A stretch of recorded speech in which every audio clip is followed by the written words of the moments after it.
Niat saya untuk kerja sudah benar-benar bulat pada saat itu yang saya ingin kerja. Tapi jangan ditiru ya, jangan ditiru karena kompetitornya sekarang beda. Iya. Beda ya? Awalnya ibu saya itu yang keberatan. Karena jauh ya. Karena jauh. Iya, pasti awalnya itu. khawatir. Tetapi alhamdulillah saya berhasil meyakinkan beliau. Caranya membuktikan kita benar-benar kita bisa buktikan kalau kita itu menepati janji. Ya.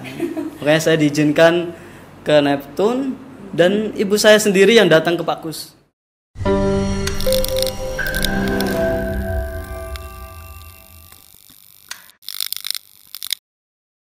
Assalamualaikum warahmatullahi wabarakatuh. Selamat datang di Cerita Neptune yang akan membahas tentang sharing-sharing pengalaman alumni yang pastinya mengedukasi, menginspirasi, dan menghibur. Dan di pagi hari ini kita kedatangan bintang tamu alias alumni Neptune yang pastinya sangat menginspirasi banget nih guys. Nih ada perkenalan diri dong Mas. Ya, selamat pagi. Assalamualaikum warahmatullahi wabarakatuh. Nama saya Mary Yudi Prastyo. Saya asli dari Trenggalek. Dari Trenggalek. Iya, dari Trenggalek. Prigi Watulimo Trenggalek tepatnya. Deket sama Pantai Prigi. Kalau Ya? dari Deket pantai sekitar 2 kilo. 2 kilometer tuh? Iya, jadi sekitar 2 kilo dari rumah orang tua. Iya, itu. Iya, itu. Memang dari kecil, dari lahir, Mas Mary sudah di... Iya, saya besar di Prigi Watulimo Trenggalek. Terus saya SMA saya di Durenan Trenggalek juga. SMA Negeri 1 Durenan Trenggalek.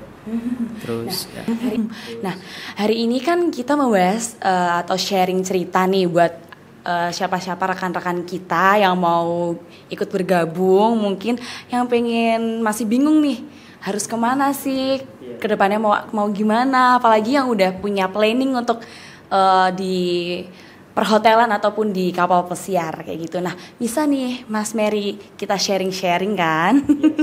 Ya, kita sharing-sharing hari ini pastinya kalian semua yang udah pantengin Instagramnya Neptune yang buat kalian semua yang masih bingung mau kemana nih, kedepannya mau apa, nah bisa langsung aja gabung di Neptune. Nah, Neptune itu apa sih? Neptune adalah lembaga perhotelan dan kapal pesiar. Jadi buat kalian semua yang mau nerusin mimpinya pengen di bidang perhotelan ataupun di kapal pesiar, udah pasti langsung aja daftar di Neptune karena di Neptune sangat terpercaya. Nah, bisa di gimana nih mau sharing awal ya? Mas? Iya. Jadi awal mulanya. Gimana sih kok bisa sampai ada kepikiran pengen di Neptune gitu? Tahu dari mana awal mulanya Neptune? Dulu waktu saya SMA menginjak kelas 3. Kelas 3 SMA karena di waktu saya di SMA itu saya kebanyakan mengisi waktu saya di organisasi dari OSIS dan berbagai organisasi itu untuk mengisi waktu saya, dan saya terpikir bahwa gimana ya caranya supaya di usia 25 tahun dan pada saat itu saya masih 17 tahun saya bisa mandiri secara finansial dan saya bisa menikah. Saya berpikir ke situ pada saat itu sudah saya awal ya. Terus semester 1 kelas 3 itu ada presentasi sosialisasi dari Pak Kusworo sendiri waktu itu. Iya.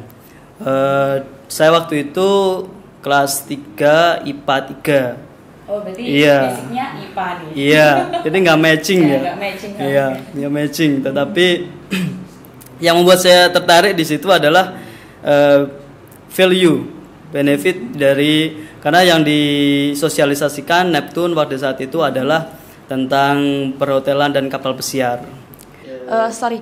Sebelumnya Mas Mary ini sebelum ada sosialisasi dari Neptune itu sudah terplan gak sih Mas mau kemana ke depannya? Mungkin aku pengen cita-cita jadi dokter atau jadi perawat kayak gitu. Jadi mindset saya dulu itu satu pengen jadi TNI ya. Jadi TNI. Tapi karena kurang tinggi saya itu kayaknya. Iya, saya kurang tinggi. Terus planning kedua, saya kepengen jadi guru. Pengen jadi guru. Iya, pengen ngajar karena saya rasa saya punya niatan dan saya punya basic untuk ke situ. Cuma saya organisasi pramuka apa saya ikuti untuk mengasah ya. Ya. Tapi ternyata pada saat Neptune presentasi Pak Kusworo itu saya berubah pikiran. Iya. Langsung berarti ini Pak Kusworo menarik. Iya. Dan satu kelas itu cuma saya sendiri. Cuman Mas Neptune. Iya, dari Patika enggak ada yang mendengarkan secara itu tertarik, itu tidak ada karena mindsetnya IPA dan SMA ya. Basically semua teman-teman saya itu kuliah. Tetapi saya enggak, saya berpikir kalau saya bisa fokus dengan cara ini, dengan bekerja di kapal pesiar ataupun di perhotelan, insya Allah nanti dengan target saya yang 25 tahun itu mandiri, saya bisa tercapai. Tapi sepertinya Allah Alhamdulillah, semua itu kuncinya adalah niat, tekun, dan juga paling utama restu orang tua, ibu sama bapak. Buat kalian nih, pesan moralnya dari sini, kalau mau melakukan sesuatu hal apapun itu, jangan pernah lupa minta doa restu orang tua, terutama ibu. Awalnya ibu saya itu yang keberatan. Karena jauh ya. Iya, awalnya itu. Tetapi alhamdulillah saya berhasil meyakinkan beliau. Itu gimana sih Mas?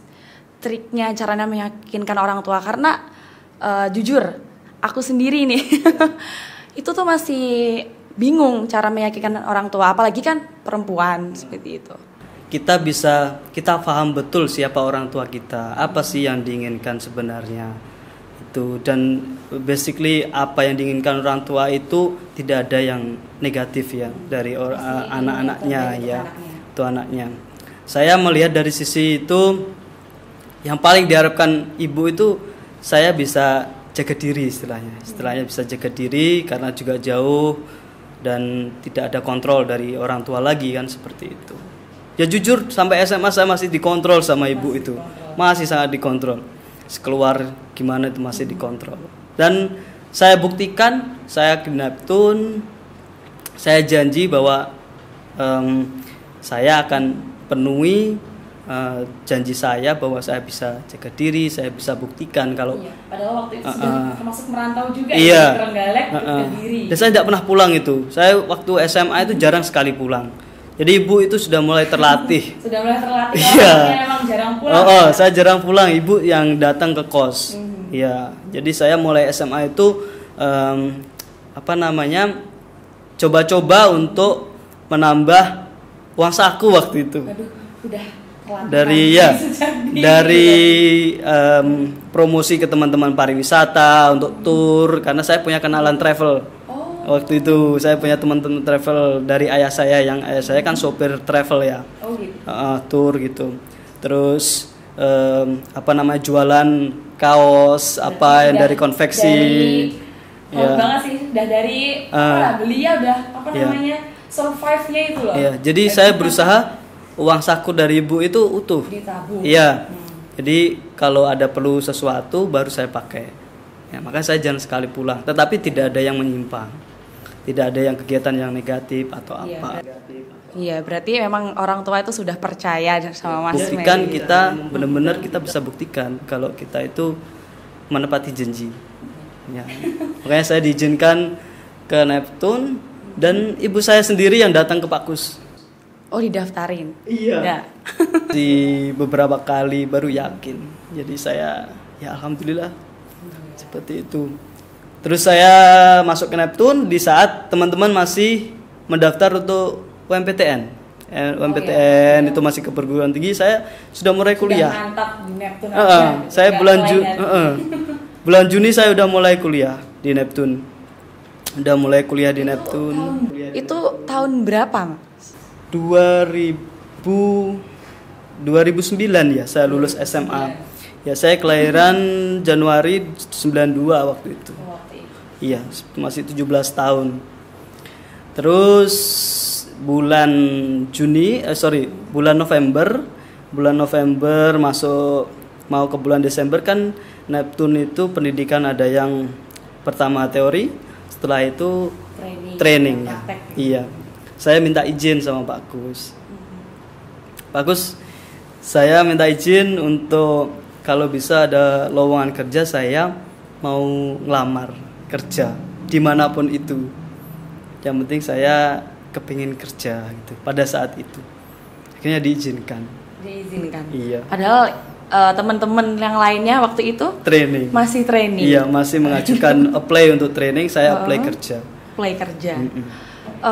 Apa sih yang mendasari waktu itu bisa seyakin itu tidak training gitu loh, Mas?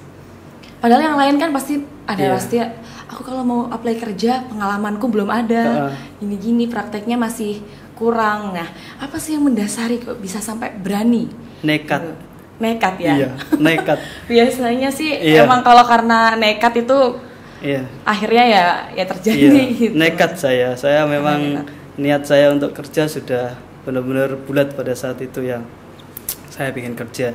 Tapi jangan ditiru ya. Jangan ditiru karena kompetitornya sekarang beda. Sama jadi beda, ya standarnya sudah beda. Terus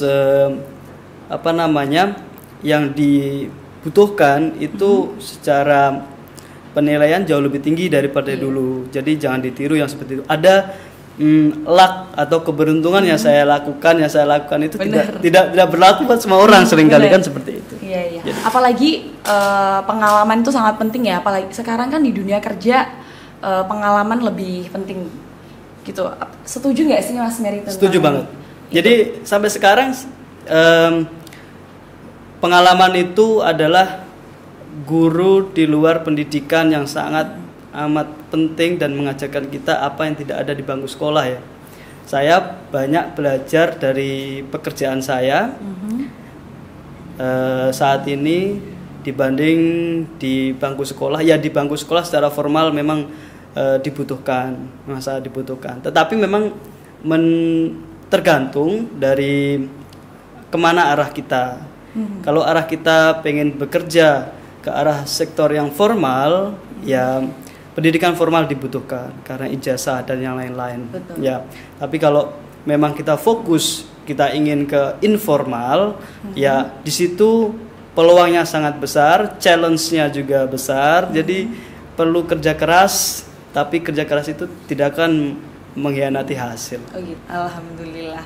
Nah, ini yang teman-teman belum tahu nih Mas, ini Mas Mary itu ambil istilahnya kan di hotel kan ada banyak nih, ada front office, ada food and beverage, ada housekeeping, nah dan sebagainya. Itu Mas Mary-nya kenapa sih dengar-dengar Mas Mary milih yang food and beverage? Iya. Kenapa memilih food and beverage? Saya suka ketemu banyak orang ya, menjelaskan sesuatu ke orang lain gitu, terus memberikan informasi ke orang. Karena food and beverage yang service waiter, bagi seseorang waiter adalah pelayan, melayani ya bagi orang awam. Orang awam. Tetapi setelah saya masuk Neptune, ternyata tidak sesimpel itu untuk waiter ya. Jadi ada banyak ilmu, ada banyak pengalaman, ada juga SOP yang harus diterapkan. Dan saya belajar F&B di Neptune, saya merasa saya cocok. Terus saya belajar bahasa Inggris juga di Neptune. Sebelumnya saya sama sekali. Bahkan guru SMA saya itu kalau menilai saya di kelas bahasa Inggris itu kayak saya cuman mampir aja gitu. Tapi benar-benar di Neptune aja Mas belajar bahasa Inggrisnya? Enggak di kursusan lain gitu? Enggak ya? Saya pernah punya niat ke Pare, tetapi karena sudah mulai kerja kan sudah nggak ada waktu ya. Terus akhirnya saya fokus Neptune, belajar sama Pak Kus, sama tim Neptune pada saat itu. Alhasil ya jalan. Karena basically Inggrisnya itu Inggris untuk kerja, tidak terlalu beda. Jadi tidak seperti yang activity ya sehari-hari gitu. Jadi Englishnya for hotel gitu for hotel, English for hotel ya. Iya. Kalau yang dibilang it's important kita itu kalau ngomong nyambung. Iya. Iya, kita teori tapi kalau ngomong nggak nyambung juga. Iya benar. Iya. Terus ke Ini kapal. nih yang ditunggu-tunggu nih ceritanya nih. Proses ke kapal. Ke kapal. It's not easy. Wow. For the first time, Wow. it's not easy. But kalau kita benar-benar serius, di situ pasti ada jalannya. Tahap awal untuk ke kapal itu tidak mudah. Saya resign pada saat itu, terus saya ke Pak Gus. Alhamdulillah saking baiknya Pak Gus juga saya diterima sama Pak Gus untuk membantu di Neptune. Membantu di Neptune Iya. sebagai Sebagai marketing. sebagai marketing. Ya, sama ngisi kelas kalau ada kekosongan lecture, iya. ada guru atau dosen yang tidak masuk, saya ngisi kelas karena basically saya juga F&B. Terus saya karena ada pengembangan Neptune di Bangil, 7 bulan saya di Bangil. 7 bulan di Bali. Iya, di Bangil, dekat Pasuruan ya, di situ. Dan alhasil sama Pak Kus, karena Pak Kus juga tahu gimana arahnya saya nanti pengen kemana, dibantu untuk tes. Dibantu untuk tes. Jadi awal mulanya dari Pak Kus gitu ya. Iya, semua saya dari Pak Kus. dari Pak Kus. Oh ya, bagi yang belum tahu Pak Kus ini siapa? Pak Kus Kus Woro Woro. itu pemilik Neptune, founder Neptune ya. Dan sudah seperti Bapak, ayah ya. kalau saya. Sekalian sama ibu juga. Saking baiknya, dan saya juga sangat berterima kasih karena dari itu semua kalau boleh bilang dulu pembiayaan awal apa semua dibantu saya sama Pak Gus. Tapi saya komitmen, saya janji, saya komitmen kalau hasil nanti saya di kapal saya akan kembalikan ya 1-2 bulan saya mengembalikan apa yang diberikan Pak Gus kepada saya. Saya komitmen itu, makanya ya. Padahal waktu itu masih sangat muda. Iya, waktu itu 19 saya naik kapal pertama 2012. Tahun 2012. Saya di Bangil, setelah itu saya proses dan untuk menanti berangkat itu hampir 1 tahun. Interview awal itu interview dengan pihak agent. Ya, yang dibahas ya sekilas tentang kurikulum vitae kita, yang kita CV kita di situ, pengalaman kerja kita selama di hotel, knowledge kita pada saat kita di hotel, yang berkaitan dengan departemen apa yang dipilih. Iya, itu. Jadi kalau saya F&B bidang saya ya itu yang dibahas di situ. Setelah itu ada tes. Kalau di kapal besar itu ada Marlin test. Marlin test itu kebanyakan yang di banyak berpikir tentang Marlin test ya. Ya, Marlin test itu online, tidak bisa diulang pakai computer system. Jadi dan itu basically bahasa Inggris, semua bahasa Inggris. Ada standar penilaian yang harus dilewati, ada skornya di situ. Terus setelah itu ada tes user. Tes user tuh apa itu? Tes user itu jadi kita interview langsung dengan pihak HRD perwakilan dari perusahaan, dari kapal itu. Ya, jadi usernya. Jadi ibaratnya kalau kita belum pernah ngobrol sama bule ya secara psikologis dan secara kemampuan di situ kita diuji. Iya, benar. Nyambung nggak gitu? Ngobrol bahasa Inggris sama orang Indonesia sama orang bule beda. Iya. Gitu ya. Seringkali kita ada sih di otak kita, di memori kita mau bilang apa ada, tapi yang kita hadapi lain itu groginya keluar. Iya. jadi ya. hilang gitu. Makanya saya bilang ke teman-teman kalau interview gagal jangan dinilai gagalnya, cari ilmunya, mentalnya. Iya, paling penting mentalnya. Gagal itu bukan jangan dinilai gagalnya, mental untuk interview. Kalau tes tulis yang kita hadapi kan tulisan. Kalau ini orang. Kalau ini orangnya langsung. Kita salah secara sikap. Itu karena HRD pasti tahu secara psikologis orang. Ya, jadi selain kemampuan kita untuk menyampaikan gestur tubuh juga pasti dinilai, body language-nya gitu. Iya, benar. Jadi kita harus meyakinkan, jujur, apa adanya, tidak mengada-ada. Gitu ya. Tidak usah mengada-ada yang kita tidak ketahui. karena pertanyaan nanti akan mengarah ke situ dan kita tidak bisa menjawab. Jadi apa adanya. Jadi harus jujur, jangan dibuat-buat gitu Iya. ya Mas ya. Dan pada angkatan saya itu ada 1, 2, ada 3. 3 orang. 3 orang.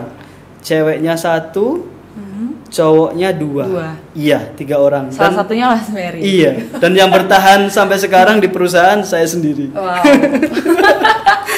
Kenapa Yang lain, tuh? Teman-temannya ada yang kenapa? pensiun awal. Oh, pensiun awal karena mungkin sudah. mungkin goalsnya sudah terpenuhi gitu. Mulai membuka usaha. Ya, kalau saya keterusan sampai sekarang. Keterusan ya. Apa sih yang bikin sampai senyaman itu loh dikerja di kapal? Iya. Apa sih pengalaman yang nggak terlupakan saat di kapal gitu Mas sampai saat ini? Iya.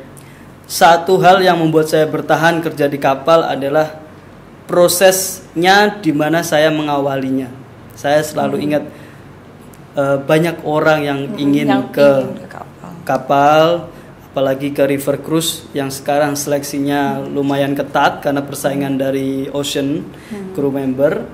Jadi saya merasa saya bersyukur sama Allah ditempatkan di sini dan saya juga karena kembali lagi kalau saya kerja itu paling penting adalah membangun atmosfer kerja, persahabatan, karena di situ nanti kita tidak akan terasa selamanya bekerja karena ada hubungan family ya, karena kita juga jauh dari keluarga, itu yang membuat kita nyaman.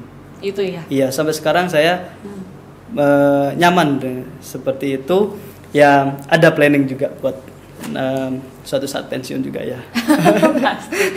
Tapi masih belum tahu nih kapan ya. Tapi nggak kangen gitu ya sama mungkin suasana di Indonesia sama orang tua, suasana di pas pulang kampung gitu, gimana? Iya, kangen pasti. Kangen pasti. Pasti ya, kangen pasti. Tapi alhamdulillah sekarang kan teknologi juga sangat membantu. Saya video call sama ibu, sama istri itu hampir setiap hari. Kalau sibuk itu saya bilang paling ya 2 hari sekali. Kalau WA-an ya setiap hari lah. Saya hubungan dengan keluarga gitu. Jadi it's not a big deal for the moment. Dan karena ini kan corona ya. Karena lagi corona ini ya banyak hikmahnya. Buat saya. Jadi Allah memberikan kesempatan saya untuk di rumah dulu. Di rumah dulu. Berarti memang semua ini yang nggak ada yang berlayar ya?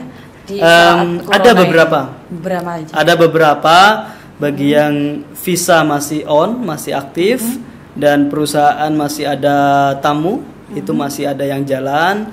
Tapi mayoritas sebagian besar masih di rumah. Masih di rumah. Iya, masih 2020 kita belum ada kesempatan untuk kembali lagi ya. Oh gitu. Semoga. Tapi ini boleh dijawab boleh enggak sih ya, Mas?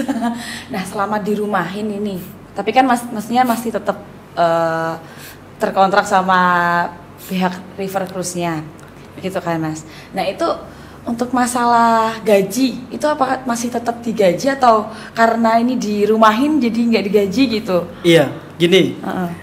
Kalau kita siap bekerja di kapal itu sistemnya kontrak. Sistemnya Kontrak. Jadi kontrak itu habis saat kita sign off pulang.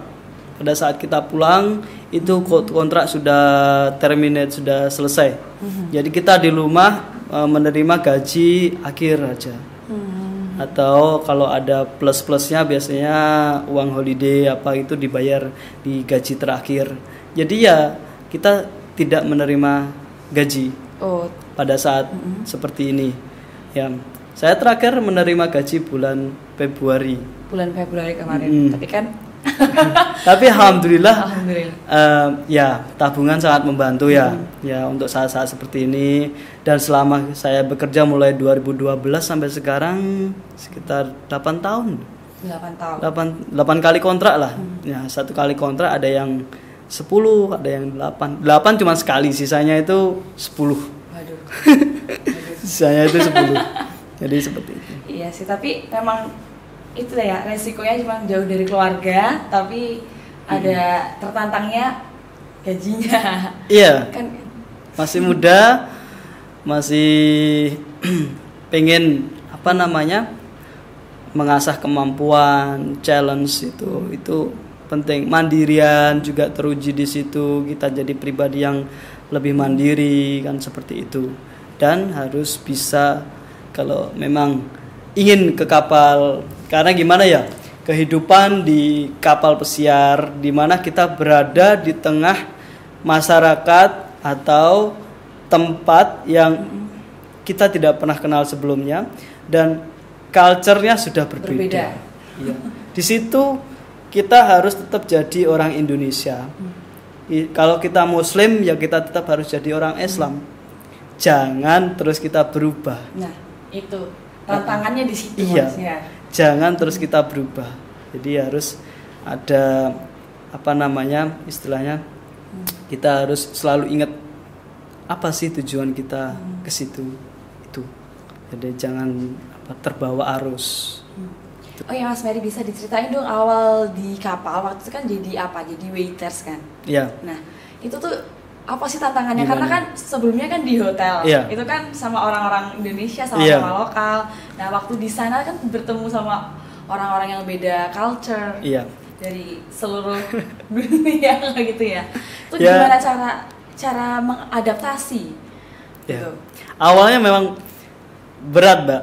Makanya saya bilang tadi kalau yang adik-adik yang sekarang mending jangan ikutin saya yang dulu supaya bisa mengasah pengalamannya lebih lagi dalam hal bahasa, dalam hal interaksi dengan tamu bule ya, tamu orang luar negeri ya, seperti itu dengan turis. Jadi memang agak berat sih di awal, memang berat.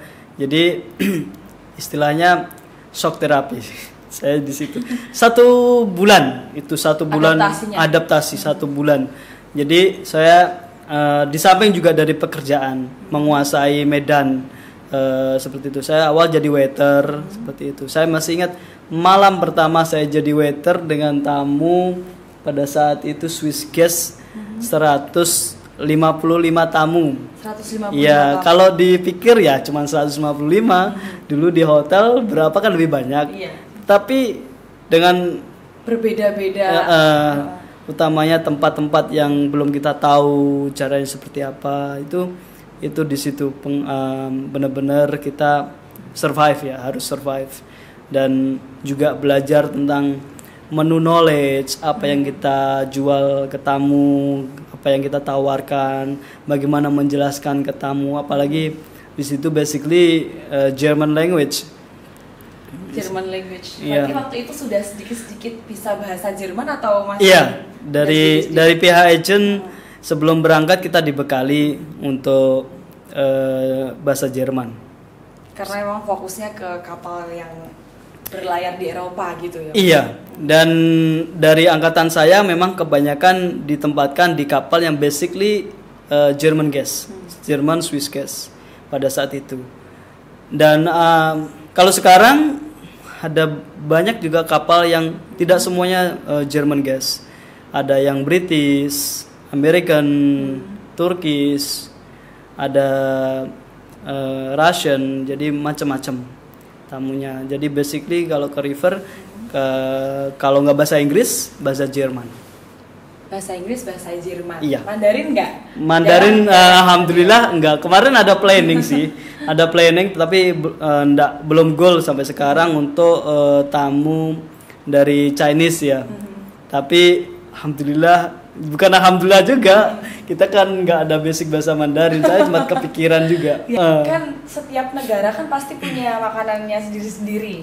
Yang Amerika suka ini, yang Jerman suka ini. Nah, itu gimana cara, maksudnya dia apa yang suka mereka makan di kapal apa? Itu tuh ditawarin apa gimana sih Mas? Iya, jadi basically kalau kapal itu dealing dengan tour agent. Jadi sama tour agent, dealing sama tour agent, kita yang penyedia jasa layanan untuk di kapal dan penyedia untuk logistik semua di kapal. Nah, yang tour agent itu yang memberikan standar yang diinginkan. Jadi makanan apa yang harus tersedia. Karena mereka yang menjual tiket ke tamu. Jadi seperti itu. Jadi dari kitanya harus mengikuti dari apa guide dari tour agent itu. Jadi mereka pengen seperti apa. Tipikal tamu Amerika yang pasti mereka ingin yang local stuff ya, lokal barang-barang lokal dari Jerman, dari Swiss, di mana kita menyandar, di mana kita bertempat pada saat itu. Mereka ingin mencoba. Itu kalau tipikal. Berapa harganya tidak masalah kalau tamu Amerika. Jadi lokal produk yang ingin dicoba di Eropa itu sangat diinginkan kalau mereka. Dan hobi makan berries itu, gitu. tamu apa? Amerika gitu, makan mix berries itu buah yang sering dimakan. Ya. Iya. Terus makanan apa yang karena saya 4 tahun saya pegang supervisor untuk tamu Amerika itu. Jadi saya cuman 1 tahun itu mix dari Jerman, Swiss, Spanish, Turkish itu 1 tahun. Itu kapal itu campur. Jadi charternya macam-macam. Di sana tuh udaranya gimana sih, Mas? Ya kalau panas banget, kalau dingin banget gitu. Kalau Eropa memang di awal itu di bulan November, mulai masuk November, Desember, Januari, Februari sampai bulan Maret itu musim dingin. Jadi udaranya sangat dingin ya. Utamanya di bulan Desember, Januari, seperti itu. Kalau sudah Maret ke April itu matahari mulai terlihat, mulai cerah. Rasanya sih pas di saat-saat itu karena perpaduan antara dingin sama panasnya jadi anget ya. Kayak gitu. Tapi kalau nanti sudah masuk bulan Agustus yaitu summertime. Nah, itu kan kalau di Indonesia kan istilahnya kan pancaroba ya kalau di Indonesia. Itu tuh pernah nggak sih ngalamin kayak sakit gitu, maksudnya badannya nggak enak waktu di kapal tuh cara ngatasinnya gimana tuh, Mas? Iya, saya kalau di kapal istilahnya kalau pergantian musim itu yang paling sering kadang-kadang flu, demam gitu ya. Masuk angin karena kan udara di dalam sama di luar jauh sangat berbeda ya seperti itu minumnya ya anget-anget aja, minum anget, teh apa. Tapi terus selama Mas Mary di kapal tuh ada nggak sih kejadian sakit yang sampai nggak bisa ditoleran gitu? Saya selama ini yang saya konsumsi kalau sakit saya sedianya antangin saya itu. Berarti dari Indonesia udah bawa antangin? Iya, saya udah prepare antangin. Saya pernah bawa jahe merah yang dikeringkan. Itu saya seduh pakai air hangat gitu. Karena di sana nggak ada yang ngerokin ya, nggak ada yang ngerokin. Ada sih teman, ada teman, tapi itu kan juga itu yang ngelihat ngapain nih orang gitu. Iya, kalau orang luar negeri lihat seperti itu interesting juga. Dan kadang mereka kalau sudah teman baik ingin nyoba. Iya. Pernah ada. Iya. Pengalaman nyoba bule kerokan itu. Iya. Mereka bagi mereka itu hal yang aneh dan perlu dicoba gitu loh. Kayak seperti itu, kayak masas, dipijit apalah seperti itu. Dikerokin ya. Jadi ya kalau rumusnya kalau sakit jangan sampai telat.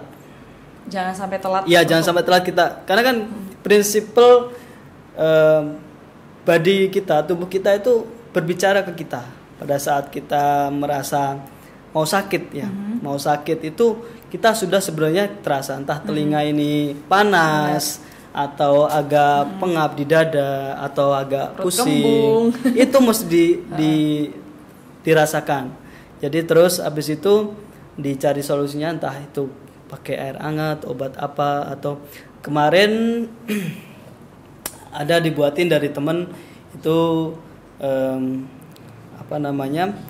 jeruk lemon pakai jahe, pakai madu, pakai cengkeh. Itu di Jakarta. Orang Jakarta sama orang Indonesia. Iya, dibuatin itu direbus. Nah, itu manjur sekali kalau kita kerja di tempat AC sama serai. Sama serai. Iya. Jadi mohon maaf ya, memang ramuannya kayak gitu. Jadi kalau walaupun kita kerja di kapal jauh dari Indonesia, tetap Indonesia jangan dilupakan ya. Tapi jangan lupa bule-bule tamu saya pada saat di di kapal dan sakit, kadang saya buatin jahe sama lemon sama madu itu sembuh.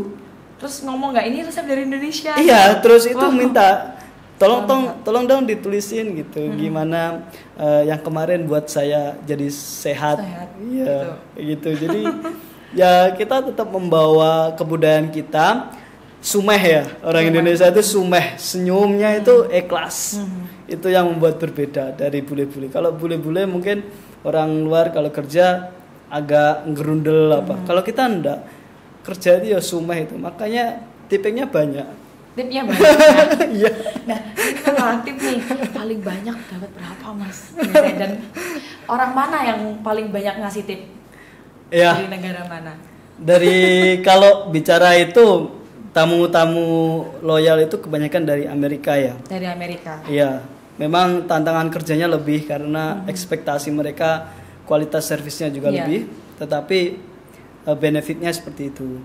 Berjalan berapa tahun jadi waiters? 2012 sampai 2013 full 2 season, 2014 itu 2 bulan.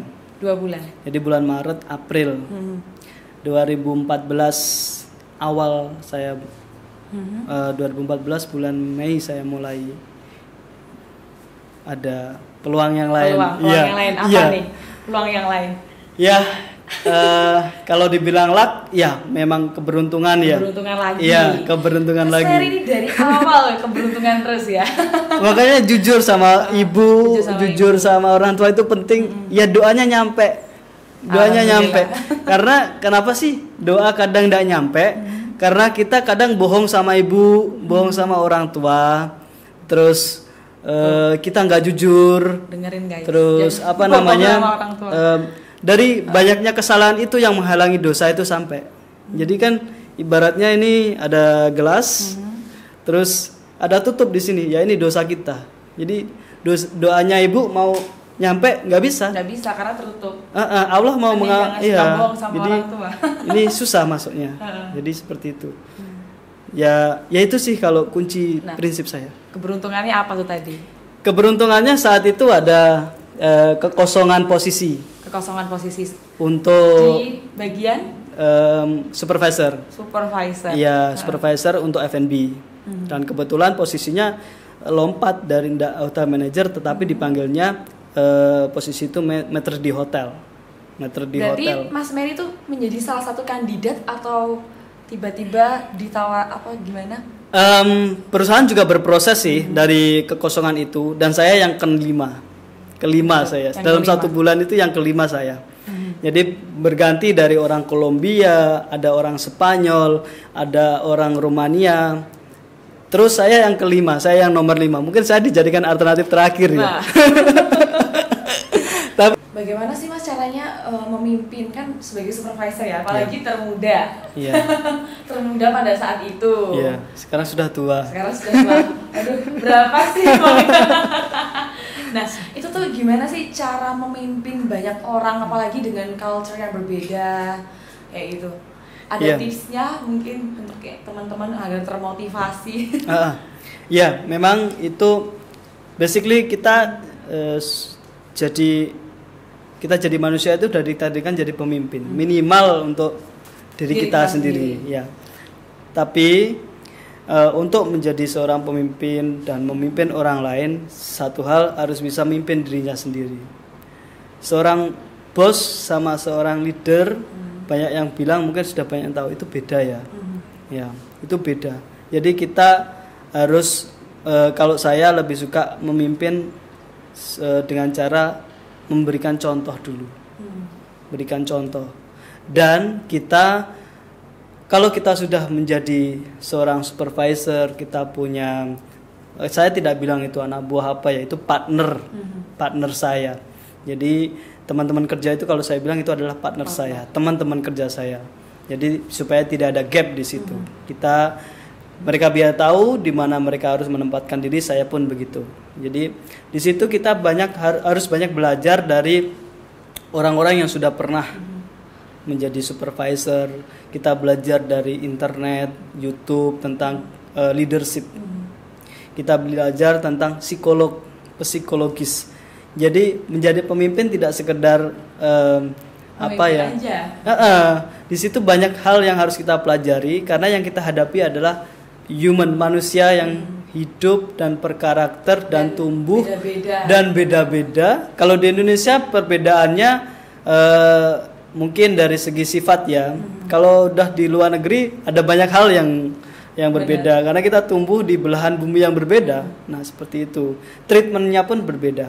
Jadi belajar dari situ, kita pun harus yang utama juga menemukan kunci dari setiap kru yang kita hadapi. Dari situ kalau ditanya berapa lama sih menemukan kuncinya, tergantung pengalaman masing-masing ya. Iya, benar. Masing-masing itu punya pengalaman sendiri-sendiri. Jadi kita harus bisa menemukan kunci dari orang ini, gimana cara kita mentreatment orang supaya bisa kita menjadi, dia itu menjadi menyatu dengan kita, satu volume, satu suara dengan kita. Intinya komunikasi. Iya, komunikasinya jalan, nah, seperti itu. Dan kita harus bisa merangkul semua pihak yang kita pimpin.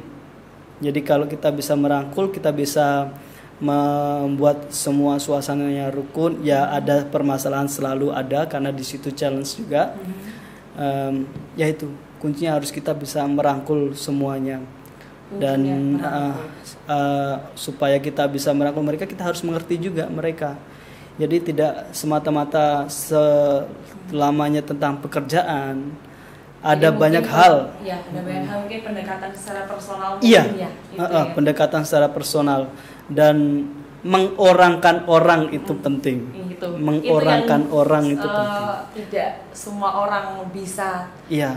Treatment seperti itu. Iya, mengorangkan orang. Kita tidak semata-mata kita jadi bos bisa seenaknya. Nah, itu, nah seperti itu. Karena saya bilang tadi, itu adalah partner kita. Partner yang harus kita jaga. Jadi seperti itu. Di samping kita juga harus jadi bapak, kita harus jadi guru. Jadi bapak apa? Karena kan kru itu datang kerja kadang juga ada masalah. Benar. Di rumah ada masalah sama pacar mungkin ya. Kalau yang padahal masih muda-muda. Kalau yang berkeluarga pun masalah kadang sama anak, sama istri di rumah, apalagi jauh di sana di kapal. Nah, seperti itu. Jadi kita jadi teman curhat dan kita harus bisa menyimpan rahasia. Tidak bisa kita jadi teman curhat terus kita ceritakan ke orang lain. Dan kita juga harus bisa memberikan solusi sebisa mungkin. Ya, dari situ mereka akan menyatu dengan kita, satu suara dengan kita. Jadi seperti itu. Jadi bapak juga, jadi guru. Dicurhatin juga dong waktu itu. Iya. Jadi padahal mereka usianya lebih tua. Iya, lebih tua. Tapi kan dari kembali lagi, kita kan pada saat kerja kita melihat kenapa ya kok performan kerjanya agak menurun. Itu feeling kita harus ada. Iya, jadi ini kok performanya turun ya anak ini. Kebiasaannya seperti ini, nggak biasanya seperti ini. Nah, itu perlu kita telusuri, perlu kita. Jadi harus peka ya kalau jadi supervisor. Nah, ya? itu jadi kayak ibu ya. Ibu jadi kayak gitu, harus seperti itu. Terus apa namanya? Jadi guru juga buat mereka. Jadi kalau karena kita mendidik juga mereka. Jadi ada banyak yang datang dari berbagai perusahaan. Jadi di perusahaan yang baru ini, di tempat yang baru ini kita harus mengarahkan mereka sesuai dengan SOP yang berlaku di situ. Jadi kita harus jadi guru karena juga. Awalnya orientasinya kan berbeda-beda gitu. Iya, jadi ya itu kita harus jadi guru yang baik juga dan harus telaten. Mengajarin itu harus telaten. Dan itu tantangan buat orang seperti saya yang dulunya keras. Maunya kayak gitu, marah-marah gitu kan, maunya kayak gitu. Nah, itu tantangan. Itu harus benar-benar kontrol diri. Sampai emosi takutnya. Jadi karena kan karakter setiap orang kadang berbeda-beda, ada yang baperan gitu. Apalagi cewek kan baperan, keras sedikit apa gitu, perasaan gitu. Dan berarti bule-bule juga baperan ya? Sama ya? Sama. Basic sama juga. Cuman bedanya ya karena dari agama beda. Dari agama beda kan mentreatmentnya juga beda. Kita nggak bisa sih bilang babi haram gitu kan. Mereka kan Nasrani. Ya kita menghormati, yang penting kita juga enggak. Toleransi itu. Nah, ini nih kan lagi masa pandemi COVID-19. Iya. Nah, ini gimana nih? Kok bisa sampai kita bertemu, berarti artinya Mas Mary Iya. lagi di rumah aja, Iya. ya kan? Padahal seharusnya ini kan lagi berlayar. Nah, apa sih kegiatannya di rumah sekarang? Ya awal kemarin Sebelum balik berlayar lagi nih. Iya. Awal kemarin saya mendampingi istri saya untuk proses di pekerjaannya yang baru di Gambiran. Terus ini di samping juga bantu ibu di rumah, ada kegiatan dan buka usaha juga. Buka usaha chicken snack. Survive Ya. lagi. Iya. Sekarang coba di ranah bisnis iya. makanan. Nah, itu tuh apa tuh bisnis makanannya? Sekarang bisa promosi nih guys. Iya, Taiwan chicken snack. Taiwan Itu chicken snack. ya apa di restoran apa namanya di mall biasanya chicken pok-pok. Iya, chicken pokok. Iya. Jangan sebut. Nah, Awalnya kok bisa kepikiran bisnis aja coba gitu. itu hobinya istri saya. Oh, hobi istri yang masak. Hobi makan. Oh, hobi makan. Hobi Aku makan. kira istri hobi masak, Mas Mary-nya yang hobi makan gitu enggak ya? Saya hobi masak. Malah Mas Mary yang hobi Iya. masak. Kalau di rumah saya yang banyak bantu istri saya masak apa gitu. Jadi istri saya kalau keluar itu suka jajannya ya chicken snack itu. Kemanapun saya ajak jalan Pasti chicken yang diminta kalau beli ya itu chicken snack sambil jalan kemana gitu. akhirnya terinspirasi gitu. Ya saya seriusin aja. Oke lah. Dan di Trenggalek kan masih belum Belum banyak yang jual itu atau masih belum ada. Belum ada. Masih belum Berarti ada. ini adalah the Ya. one and only chicken snack di Iya, Trenggalek. saya jualan di Sentral Swalayan ya. Boleh guys, boleh datang. Di Sentral Diborong Swalayan. ya. Jadi Soalnya yang bikin supervisornya di River Cruise-nya Iya. Skylas ya. ya. Bonus relasi. Jadi pertama saya tekunin sendiri. Saya sendiri yang masak. Karena dari awal prinsip saya kalau mengawali sesuatu saya harus terjun supaya studi kasusnya apa, kesulitannya di mana, terus karena berhubungan dengan bahan makanan itu nanti cost controlnya juga ya pengalaman ya kerja di situ Iya. saya aplikasikan saya di Iya. situ gitu. Walaupun itu cuman bisnis kecil ya. Masih Ya kan siapa tahu startup Ya. masih memulai. Udah Ya. sejak kapan itu? Sama sih bulan September. September. Berarti September 3 bulan nanti. 3 bulan ini. Iya. Karena di awal saya sibuk dengan ibu saya. Ya, ke saya itu di Prigi. Setelah selesai baru saya mulai itu. Jadi chicken snack itu yang sekarang lagi di rintis gitu rintis. ya. Ya doain aja semoga Doain jalan. ya, amin. Jadi gimana nih? Udah jadi supervisor ya kan, sekarang punya bisnis juga. Jadi kan sebenarnya let it flow aja. Semua orang tuh nggak ada yang tahu. Kita tuh secara tiba-tiba gitu kan. Iya. Intinya jadi ya dijalanin aja. Iya, benar.